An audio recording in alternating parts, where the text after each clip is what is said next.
How's everybody doing? DJ LK from Holy SIMCHAS here. So, question frequently asked is why does it cost so much? People saying it's just a microphone. All I want is a microphone. So what they're not realizing is that you're not just asking for a microphone. A microphone is just a device that picks up sound. It has to go at that point through some kind of a mixer, and then it has to come through a speaker. So really, what you're asking for is you're asking for a speaker and a microphone, okay?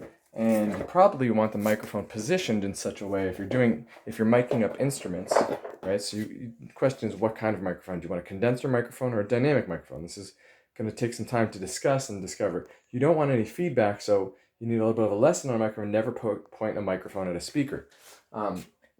Speakers cost thousands.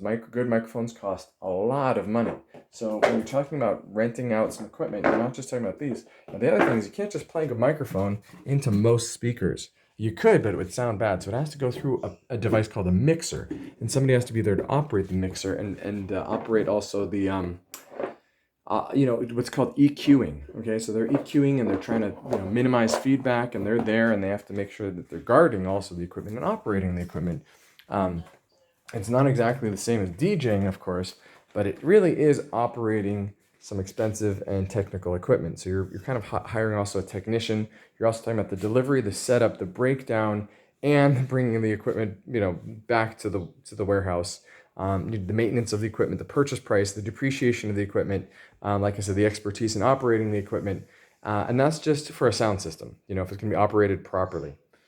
If you're talking about having a stage, what's it going to be like to get the stage there? It's going to talk again about taking it out of a storage, transporting a stage, transporting it to where it wants to be, assembling it, and so you're really you're talking about really using a person who has expertise, has transportation, probably big transportation, has equipment, expensive equipment that needs construction, maintenance, storage. These are all costs that go into this. So the costs really are real costs. They're not just invented costs. If this makes sense, great.